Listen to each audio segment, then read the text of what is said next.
Class 12th। आज हम chapter 2 से स्टार्ट कर रहे हैं। आपके जितने भी चैप्टर हैं अकॉर्डिंग टू बोर्ड, जो भी आपके डिडक्ट होने के बाद चैप्टर्स हैं उनका हम पूरा क्लैरिफिकेशन देंगे। और जितने भी न्यूमेरिकल हैं चैप्टर एंड होने के बाद न्यूमेरिकल भी जो इससे रिलेटेड जो भी पूछे गए हैं, जो सिलेक्टेड क्वेश्चन है वो आपको यहाँ से मिल जाएगा। ठीक है। और सबसे पहले एक एक चैप्टर और उसके साथ साथ उसका सॉल्यूशन जो भी होगा आपको मिलता जाएगा, जितने भी हैं आपके चैप्टर। ठीक है। तो चलते हैं, आज पहले सीखते हैं सॉल्यूशन क्या होता है। सॉल्यूशन, इसको हिंदी में कहते हैं हम बिलियन। ठीक है।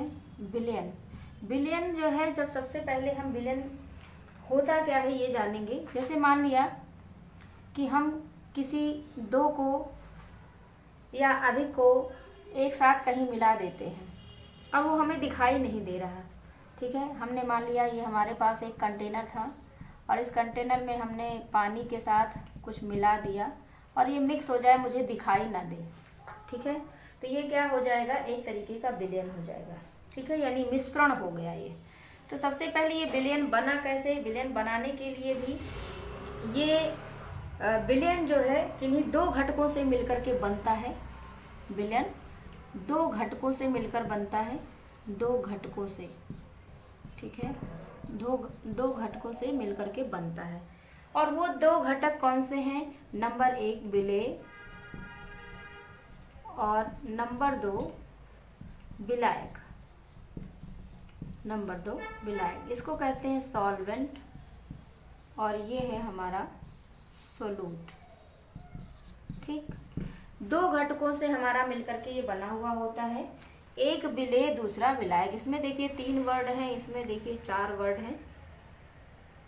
अब शब्दों से क्या खेल है देखते हैं। जैसे मान लिया हमने जल लिया। ठीक है, जल लिया और इसमें हमने नमक घोल दिया। जल में नमक घोल दिया, शक्कर घोल दिया।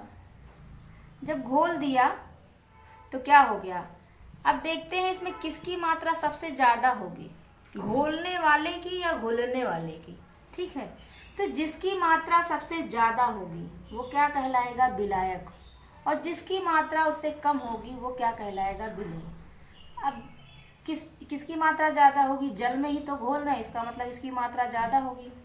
और नमक और शक्कर घोल रहे हैं तो कितना घोलेंगे, 1 चम्मच, 2 चम्मच, 3 चम्मच, 4 चम्मच, ऐसे ही घोलेंगे। तो ये क्या हो गया, हमारा विलेय हो गया। यानी कि जो विलायक है इसका मतलब ये है कि जिसकी मात्रा अधिक हुई वो तो हमारा विलायक हो ही गया। विलयन की भौतिक अवस्था जो है उसके समान होता है। विलयन की भौतिक अवस्था के समान होता है। विलयन की भौतिक अवस्था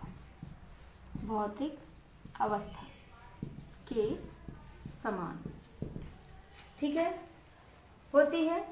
विलायक की मात्रा हमेशा अधिक होती है, विलेय की कम होती है। अब सीधी सी बात जान लीजिए कि जो हम मिलाएंगे, हमने नमक मिलाया,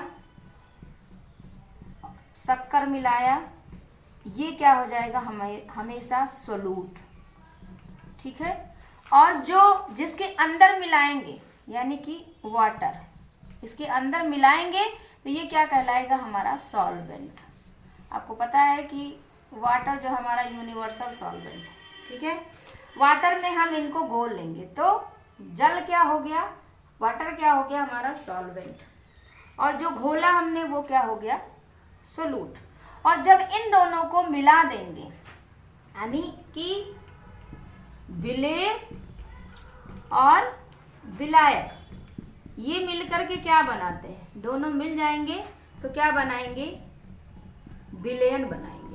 क्या बनाएंगे, विलयन बनाएंगे। यानी कि दो या दो से अधिक पदार्थ के समांगी मिश्रण को ही हम क्या कहते हैं, विलयन कहते हैं। जैसे कि चीनी और पानी घोल दिया तो शरबत बना, शरबत क्या हो गया, विलयन हो गया। चीनी और शक्कर, नमक और शक्कर घोल दिया पानी में तो क्या बन गया, जो भी बना, शरबत बन गया। तो शरबत क्या हो गया, हमारा सॉल्यूशन हो गया।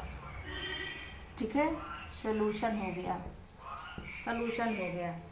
अब आते हैं बात, विलेय को क्या हम कहेंगे, विलेय क्या होता है।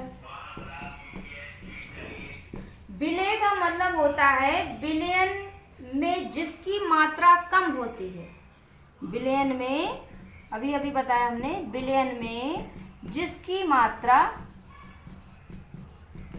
अब डेफिनीशन लिखने के लिए नहीं आती है, लेकिन डेफिनीशन जानोगे नहीं तो बाकी सारी चीज़ें जानना बड़ा मुश्किल हो जाएगा।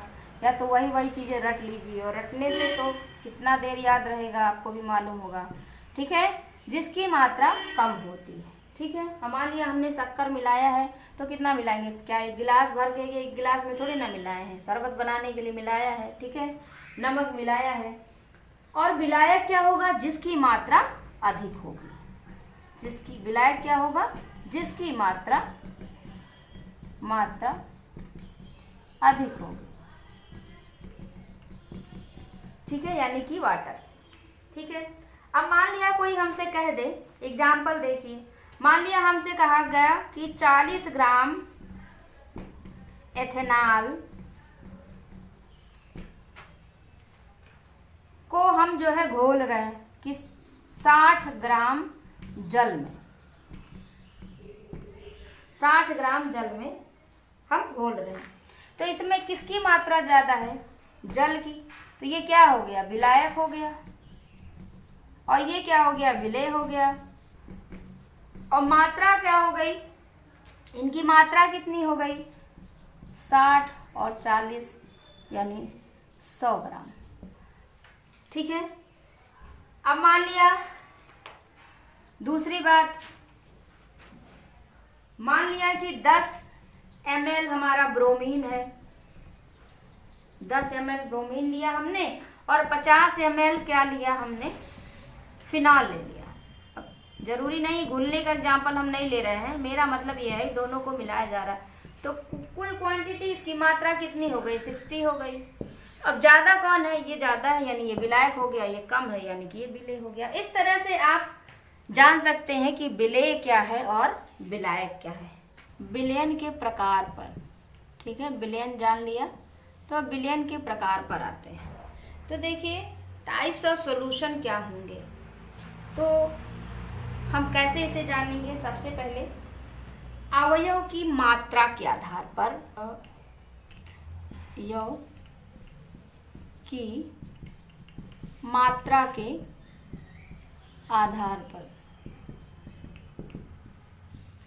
ठीक है, आप साथ साथ में करेंगे तो ज़्यादा अच्छा, जिनका हो चुका है उनका रिवाइज हो जाएगा और क्लियर हो जाएगा। ठीक है, अब मात्रा के आधार पर हम जानेंगे अवयव की मात्रा के आधार पे कि कितने प्रकार के हमारे विलयन होते हैं। तो हमारे 5 तरीके के हैं अवयव के आधार पर। नंबर 1 आ जाएंगे तनु विलयन, साथ साथ में जानते भी चलेंगे तनु विलयन। ये तनु विलयन क्या होता है, जिसमें इकाई आयतन में विलेय की सांद्रता कम होती है। इकाई आयतन में विलेय की जो मात्रा होगी वो कैसी होगी, उसकी सांद्रता कम होगी। अब सांद्रता या मात्रा कह लीजिए। ठीक है, इकाई आयतन में जो मात्रा होगी विलायक की मात्रा से बहुत ही कम होगा। किसकी, विलेय की, यानी कि इसमें विलेय की मात्रा जो है, मात्रा या सांद्रता क्या होगी, कम होगी। ठीक है, कम होगी। अब दूसरी बात, जैसे मान लिया हम वाटर लिए, ये वाटर था, हमने शक्कर की मात्रा ली, तो जल उतना लेंगे ना कि जो मिलाएंगे वो घुल जाए, तो जल की मात्रा ऑब्वियसली ज़्यादा होगी। तो चीनी की मात्रा क्या हो गई, कम हो गई। ठीक है, अब आते हैं हम सांद्र विलयन पर। सांद्र विलयन, ठीक है, अब इसमें विलेय की मात्रा क्या होगी, अधिक होनी चाहिए। ठीक है, विलेय की मात्रा क्या होनी चाहिए, इकाई आयतन में अधिक होनी चाहिए। इकाई आयतन में विलेय की मात्रा अधिक होनी चाहिए, अधिक होगी। अब जैसे मान लिया हमने पानी अधिक ले लिया, तो पानी अधिक है और उसमें कुछ हमने मिलाया है। ठीक है, विलेय की मात्रा अधिक है। अब विलेय भी हमने ज़्यादा डाल दिया, जरूरी थोड़ी ना कि हमने 1 ही चम्मच शक्कर डाला, ज़्यादा डाल दिया, पानी पानी हो, पानी ज़्यादा डाल दीजिए, कुछ भी जिसमें भी आप जो भी आप किसी चीज़ में मिलाना चाहते हैं, मान लिया शक्कर ज़्यादा उसमें पानी आप मिलाना चाहते हैं, ठीक है, तो विलेय कौन हो गया, घोल कौन रहा है, शक्कर, ठीक है। तो ये हो गया। उसके बाद तीसरी बात आती है संतृप्त विलयन। संतृप्त विलयन संतुष्ट है, ठीक है, जिसमें जो है विलेय की अधिकतम संभव मात्रा घुल जाए, यानी आप जितना संभव हो सके उतनी मात्रा अगर घुल गई है, विलेय अधिकतम है, तो क्या कहलाएगा वो, संतृप्त विलयन, ठीक है, कह दीजिए संतुष्ट है ये, ठीक है। विलेय की अधिकतम संभव, ठीक है, मात्रा घुल जाती है, घुल। अब चौथा आता है आपका असंतृप्त, ठीक है, असंतृप्त विलयन। इसमें जो है कम घुली हुई हो, विलेय की मात्रा संतृप्त विलयन से कम हो, विलेय की मात्रा संतृप्त विलयन से कम। अब देखिए संतुष्ट व अधिकतम संतुष्ट है, ये कम संतुष्ट है, यानी इससे कम होंगे, तो ये असंतृप्त कहलाएगा। आई बात समझ में। उसके बाद आती है अति संतृप्त, एक पॉइंट आता है। इस तरह से 5 आधार हैं, अवयव की मात्रा के आधार पे 5 टाइप हैं। अति संतृप्त, अति संतृप्त क्या कहलाएगा, विलेय की मात्रा संतृप्त विलयन से अधिक हो, ठीक है, संतृप्त विलयन से अधिक हो, यानी ये संतुष्ट हैं तो इनसे भी और संतुष्ट हो, है ना, अधिकतम अधिक हो, विलेय की मात्रा कैसी हो, संतृप्त विलयन से अधिक हो, संतृप्त विलयन, ऐसे लिख लीजिए, संतृप्त विलयन से अधिक हो, ठीक है, तो ये कहलाएगा हमारा अति संतृप्त। ये बात समझ में आ रही होगी आपके। हमारे पास 5 पॉइंट हो गए, जिसमें विलेय की मात्रा संतृप्त से अधिक हो, यानी ये इससे भी अधिक संतुष्ट हो, तो क्या कहलाएंगे, ठीक है। उसके बाद आती है विलयन के प्रकार में, ये पहला प्रकार था अवयव की मात्रा के आधार पर। दूसरा है हमारा विलायकों की भौतिक प्रावस्था के आधार पर, विलायकों की भौतिक प्रावस्था के आधार पर। वो कितने टाइप के होते हैं, तो देखिए आप पढ़े हैं कि ठोस, द्रव और गैस, तो उसी आधार पे भौतिक प्रावस्था के आधार पे 3 टाइप हैं। एक तो हमारा ठोस हो जाएगा, दूसरा हमारा द्रव हो जाएगा और तीसरा हमारा गैस हो जाएगा। सीधी सी बात जान लीजिए, जिसमें विलायक की भौतिक अवस्था ठोस हो, जिसमें विलायक की द्रव अवस्था कैसी हो, मतलब विलायक की अवस्था कैसी हो, द्रवीय हो, जिसमें विलायक की अवस्था गैसीय हो, ठीक है। अब गैस, द्रव, ठोस कोई भी अवस्था में हो, ठीक है, तो इसमें जो विलेय है किसी भी अवस्था में हो सकते हैं, ठोस भी हो सकते हैं, द्रव भी हो सकते हैं, गैस भी हो सकते हैं, इसमें भी ऐसे ही हो सकते हैं, ठीक है। तो गैसीय अवस्था में क्या हो गया, जिसमें विलायक गैस की अवस्था में हो, गैसीय विलयन कहलाएगा। जिसमें द्रव की अवस्था में होगा उसको द्रवीय विलयन कहलाएगा। जैसे चीनी पानी मिला करके शरबत बनाया, विलेय और विलायक मिलाया तो विलयन बना दिया। ठोस होगी तो क्या होगा, इसमें जो है अणु के कण जो होंगे वो कैसी अवस्था में होंगे, ठोस में ही होंगे, ठीक है। इस तरह से हो गया हमारा विलायकों की भौतिक अवस्था के आधार पर। अब हम आगे बढ़ते हैं, एक बात और जानते हैं कि विलयन की सांद्रता क्या होती है। देखते हैं विलयन की सांद्रता क्या होती है। सांद्रता पहले भी आपको बताया कि जो मात्रा होती है विलेय की, ठीक है, यानी कि विलयन की प्रति इकाई आयतन में उपस्थित विलेय की मात्रा को कहते हैं। मात्रा को क्या कहते हैं? विलयन की सांद्रता कहते हैं, ठीक है। अच्छा, अब सांद्रता देखिए, सांद्रता को कैसे हम और एक्सप्लेन कर सकते हैं, इसके लिए देखिए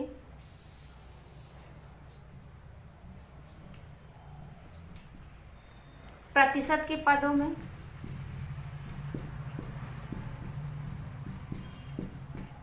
ठीक, भार, आयतन। अब आयतन आपको पता है कि लीटर में लेंगे आप, है ना, तो ग्राम या प्रति लीटर में, ठीक है, प्रति लीटर में। उसके बाद ये क्या है? हमारा भार है, ठीक है।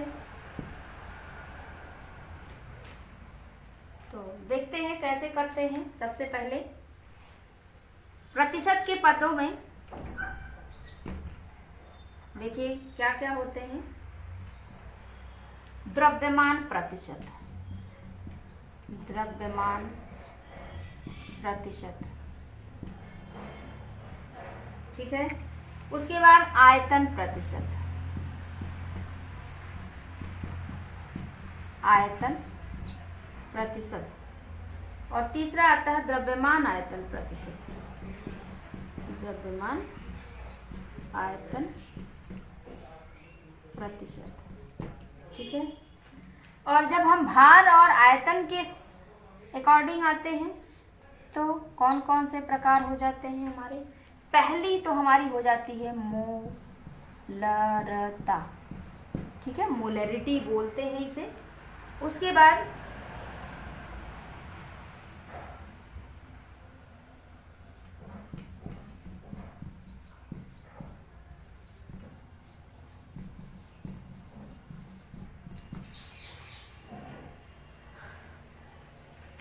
फिर मोललता, मोललता, और दूसरा पार्ट इसमें ले लीजिए मोल भिन्न, ठीक है, मोल भिन्न। ये इतने भागों में से डिवाइड किया गया, ठीक है। तो सबसे पहले हम चलेंगे, एक एक टॉपिक को उठाएंगे और एक एक टॉपिक को एक्सप्लेन करेंगे और उसके बाद इस पे क्वेश्चन भी सॉल्व करेंगे, ठीक है। अब देखिए, सबसे पहले जब हम सांद्रता को व्यक्त करने के लिए आते हैं तो द्रव्यमान प्रतिशत, सांद्रता को कैसे हम किस विधि से निकालते हैं? तो प्रतिशतता में पहला प्रतिशत है द्रव्यमान प्रतिशत। तो पहले वाले पे आते हैं। प्रतिशत है तो प्रतिशत सबको पता है कि 100 से कैलकुलेट करेंगे, यानी कि विलयन के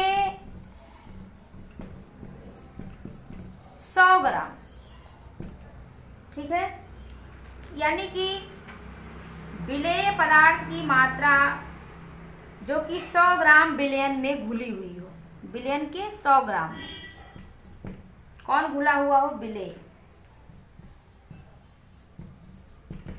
ठीक है। विलेय पदार्थ की ग्राम में वह मात्रा जो कि 100 ग्राम विलयन में घुली हुई हो, तो उसको हम क्या कहेंगे? द्रव्यमान प्रतिशत कहेंगे। और उसे हम कैसे निकालेंगे? देखिए, द्रव्यमान भार आप सबको पता है, ये होता है स्मॉल w और कैपिटल W, ये परसेंट निकालने का होता है। फार्मूला है प्रतिशत, साफ साफ शब्दों में लिखेंगे, भार इज इक्वल टू स्मॉल और कैपिटल W, ठीक है। यानी कि पहले तो पदार्थ का भार, किसका? पदार्थ का भार, किसमें? ग्राम में। और दूसरा विलयन का भार, विलयन का भार, वो भी ग्राम में और गुने 100, ठीक है। इस तरीके से हम द्रव्यमान प्रतिशतता निकाल सकते हैं, ठीक है। जो W है हमारे, वो हमारे विलेय के मात्रा है जो कि ग्राम में होगी, यानी विलेय यानी जो पदार्थ हमने घोला है, और जो बन जा रहा है वो क्या होगा, हमारा विलयन। अब देखिए विलयन को निकालने के लिए अब जगह जगह आपको दिया नहीं होगा कि ये विलयन है, विलयन का भार है, ऐसा कुछ नहीं दिया होगा। आपके पास जो विलेय होगा, जो विलायक होगा, उन दोनों को जब आपस में जोड़ लेंगे तो आप विलयन का भार निकाल लेंगे। ठीक है, जब आप न्यूमेरिकल लगाएंगे तब आपको ये बात समझ में आ जाएगी। ठीक है, बताते हैं आगे। सबसे पहले सारे पॉइंट्स क्लियर कर लीजिए, आगे बढ़ते हैं। अब आयतन प्रतिशत देखते हैं। इसमें विलेय पदार्थ की जो मिली में मात्रा होती, मिली मतलब मिली मात्रा, मिली पाने वाला नहीं है ना, मिलीलीटर में वह मात्रा जो 100 ml विलयन में घुली हो, विलयन में घुली हो, यानी कि जो विलेय पदार्थ है यानी घुलने वाला जो पदार्थ है वो मिलीलीटर में है और 100 ml विलयन में घुल रहा है, तो वो क्या कहलाएगा, आयतन प्रतिशत। तो V प्रतिशत, यानी कि इसको लिखेंगे विलेय पदार्थ का आयतन मिलीलीटर में। ठीक है, और विलयन का आयतन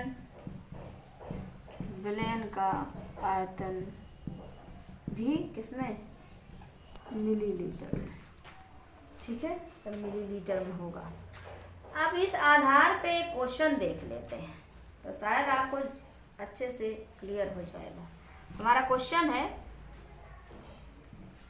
40 मिलीलीटर एथेनॉल 320 मिलीलीटर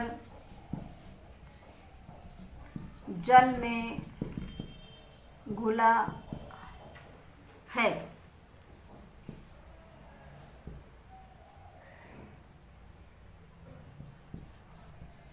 एथेनॉल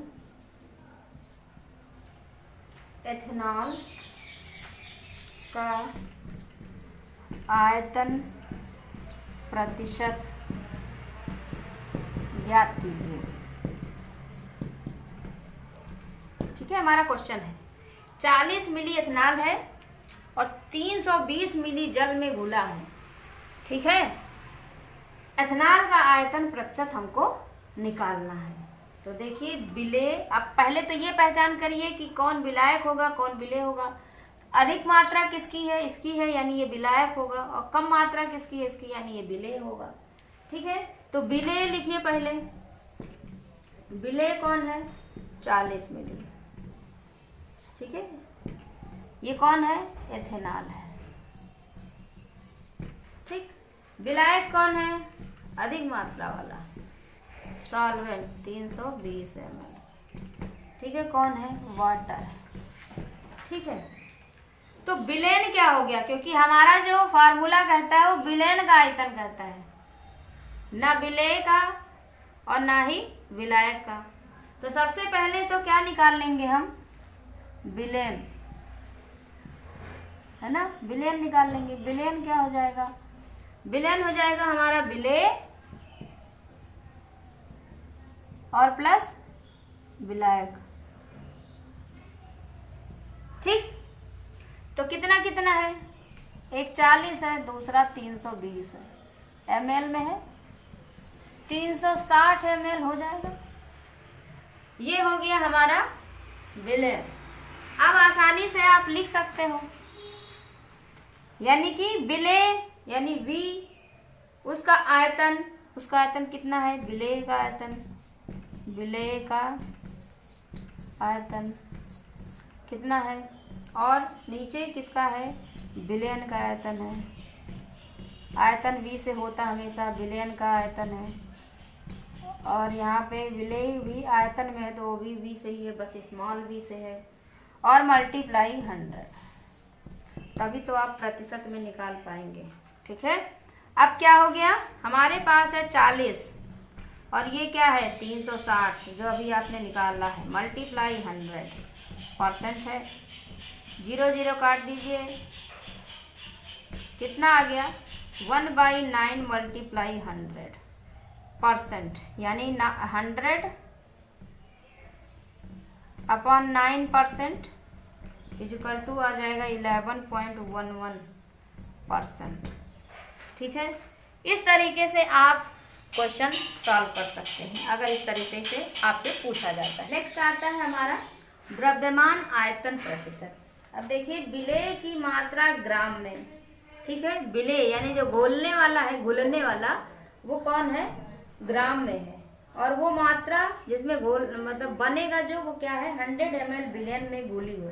अगर विलेय की मात्रा ग्राम में, जो कि 100 ml, विलेय की मात्रा ग्राम में, ठीक है, जो कि 100 ml बिलियन में घुली हो, ठीक है, तो क्या कहलाएगी हमारी आयतन प्रतिशतता, द्रव्यमान आयतन प्रतिशतता। इसको हम W/V प्रतिशत, यानी कि विलेय पदार्थ का भार, विलेय पदार्थ का भार, ये सारे जो हैं इस पे सब पे न्यूमेरिकल पूछे जाते हैं। ठीक है, बिलियन का आयतन और मल्टीप्लाई 100, क्योंकि प्रतिशतता पढ़ रहे हैं तो 100 जरूर होगा। ठीक है, ये हो गया हमारा द्रव्यमान आयतन प्रतिशत। नेक्स्ट आता है हमारा पीपीएम। ठीक है, आप इसे पार्ट प्रति मिलियन कर सकते हैं, आप अंश प्रति मिलियन कर सकते हैं, पीपीएम। ठीक है, पार्ट प्रति मिलियन, पीपीएम। ये बहुत इंपॉर्टेंट तो नहीं है, बट आपको जानना चाहिए, और कहीं कहीं वैल्यूज पूछ लेते हैं। किसी बिलियन के 1 मिलियन में, बिलियन के 1 मिलियन, 1 मिलियन यानी कि 10 लाख, यानी कि 10 के पावर 6। ठीक है, इसमें उपस्थित विलेय की मात्रा, में उपस्थित विलेय की मात्रा, ठीक है, ये पीपीएम में सांद्रता कहलाती है। इसको हम पीपीएम में सांद्रता कहते हैं। अब पीपीएम में सांद्रता होती क्या है, सांद्रता क्या होती है, विलेय का भार, विलेय का जो भार है वो किस में है, ग्राम में है ना, ग्राम में है, और बिलियन का भार भी किस में है, बिलियन का भार भी किस में है, ग्राम में। ठीक है, और मल्टीप्लाई 10 के पावर 6। ये हो गई हमारे अंश प्रति मिलियन कहिए या पार्ट प्रति मिलियन कहिए, पीपीएम हो गया।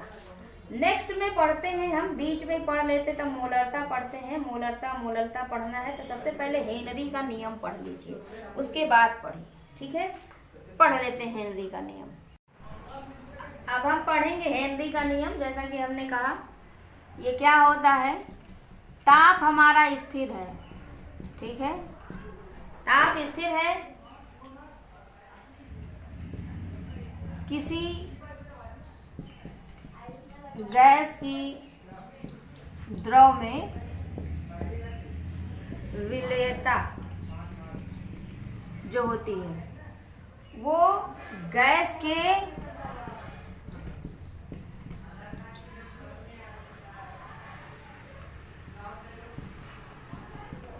दाब के समानुपाती होती है।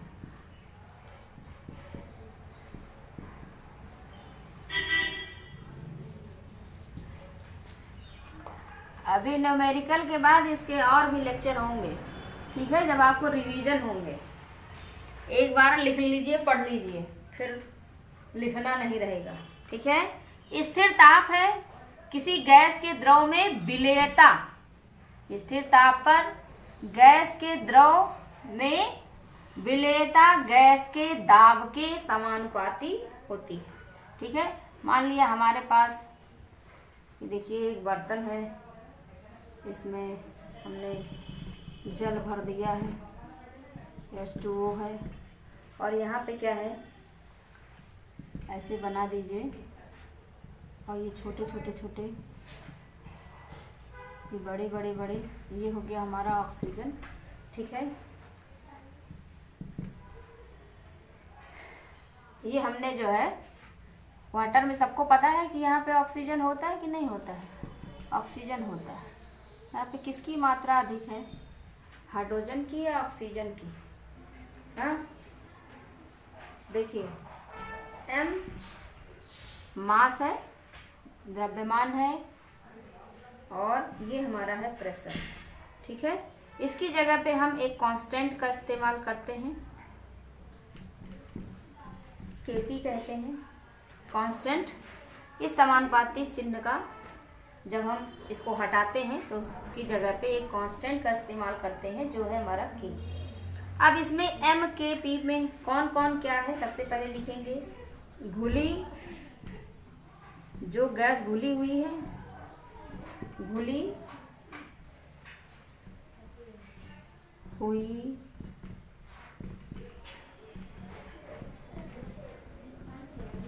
गैस की मात्रा, ठीक है। ये है हमारा समानुपाती स्थिरांक,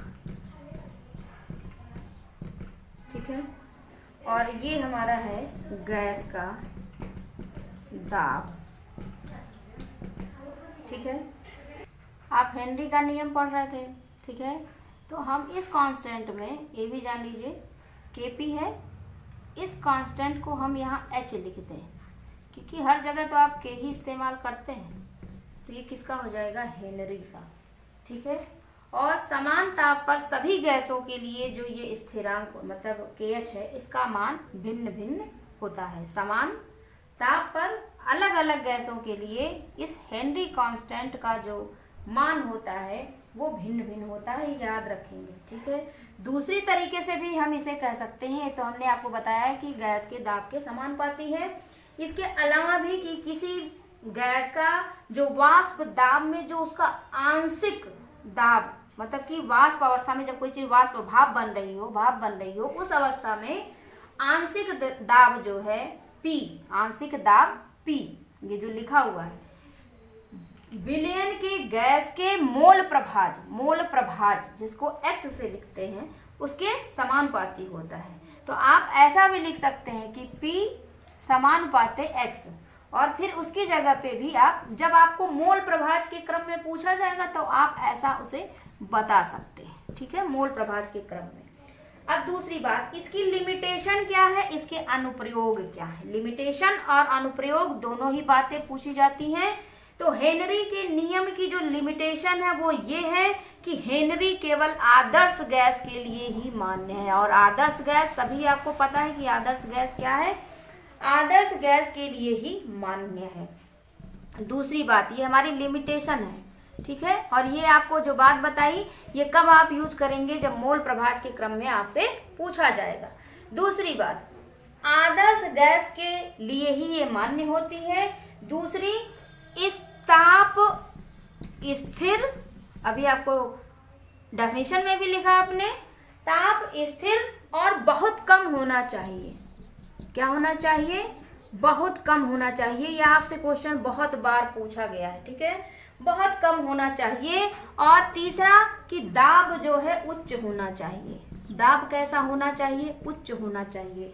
चौथी बात कि गैस की जो आणविक अवस्था द्रव और गैसीय दोनों अवस्थाओं में ही समान होना चाहिए। गैस और द्रव दोनों की ही अवस्थाओं में, यानी गैसीय अवस्था व द्रव की अवस्था में समान होना चाहिए, द्रव अवस्था में समान होना चाहिए। ये हमारी थी लिमिटेशन हेनरी के नियम की। दूसरी बात, इसका अनुप्रयोग कहाँ करते हैं? अनुप्रयोग कहाँ कहाँ करते हैं? नंबर 1,